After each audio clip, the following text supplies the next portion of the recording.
नमस्कार मेरे प्यारे साथियों, ये है आपका क्वेश्चन कथन एवं निष्कर्षण का, यानी कंक्लूजन और स्टेटमेंट्स या स्टेटमेंट्स कंक्लूजन का। ऐसे क्वेश्चन को वेन डायग्राम पर बना सकते हैं या तो 150 का बना सकते हैं। एक बात याद रखिएगा, जहां अगर कुछ दिखाई देगा तो कुछ के मतलब होता है 50, और जहां सभी दिखाई देगा उसका मतलब होता है 100। यानी यहाँ इसको बोल सकते हैं सम, और इसको बोल सकते हैं बाऊ ऑल। ऑल रहेगा तो बाबू कितना, तो 100। यानी कुछ रहेगा तो कितना बाबू 50। एक बात मेन याद रखना है कि पॉजिटिव में पॉजिटिव बात करेगा और निगेटिव में निगेटिव बात करेगा, और पॉजिटिव मिल के पॉजिटिव बनेगा, और निगेटिव मिल के निगेटिव बनेगा। लेकिन यहाँ पे निगेटिव बनेगा लेकिन नो रिलेशन चलेगा, इसके लिए बात करेंगे आगे। एक बात और याद रखिए, जिसके बारे में पूरा जानकारी या पूरी जानकारी उसको लिखिएगा 100, और जिसके बारे में अधूरी जानकारी उसको कितना लिखेगा, 50। अब देखना है कि सेंटेंस सब्जेक्ट, तो सब्जेक्ट रहेगा उसके लिए 50, या सब्जेक्ट के लिए पढ़ के दीजिएगा, ऑब्जेक्ट के लिए पीछे से। अगर पॉजिटिव है तो 50, और निगेटिव है तो कितना, 100।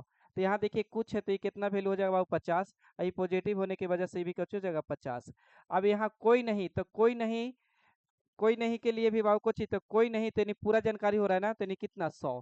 तो 100। अभी निगेटिव है तो यानी निगेटिव है, सब्जेक्ट तो इधर से पढ़ के दे दिया, ऑब्जेक्ट ये कितना हो जाएगा बाबू, तो 100 निगेटिव होने की वजह से। अब देखना है कि एक पॉजिटिव और निगेटिव मिलेगा तो निगेटिव बनेगा, एक बात याद रखिएगा। अब मिलने के लिए सबसे पहले चाहिए कॉमन, तो कॉमन चाहिए, और कॉमन में होगा एक वैल्यू 100 चाहिए तो एक वैल्यू 50, या एक वैल्यू 50 तो एक 100, या दोनों के दोनों 100 रहना चाहिए। तो देखिए एक वैल्यू यू और यू कॉमन मिल रहा है पहले नंबर, और एक वैल्यू 100 तो एक वैल्यू 50, यानी दोनों का रिलेशन मिलके बनेगा। तो पॉजिटिव और निगेटिव मिलेगा तो क्या बन जाएगा, निगेटिव। तो निगेटिव बनेगा तो यहाँ देखिएगा इस वाली को कथन सही है कि क्या, तो कुछ एल यू है तो एल का वैल्यू कितना, 50, और पॉजिटिव होने की वजह से कितना हो गया, 50 हो गया। अब देखिए कुछ एल, तो कुछ एल यू कह रहा है, निष्कर्षण दे रहा है, निष्कर्षण किससे, तो सेकंड वाला से दिया है। एक का चीज निगेटिव लिखनी है, कुछ पॉजिटिव, इसके वजह से हो गया गलत। अब यहाँ पे पढ़िए, कुछ कुछ के केस में चेक नहीं किया जाता है, ऐसे सही होगा, लेकिन चेक करना है तो चेक कर लीजिए। क्योंकि कुछ एल क्या होता है, कुछ एल, ये सी एल है, कुछ सी एल, तो एल का वैल्यू बहुत, देखिए सी का वैल्यू कितना था, 50, 50 है।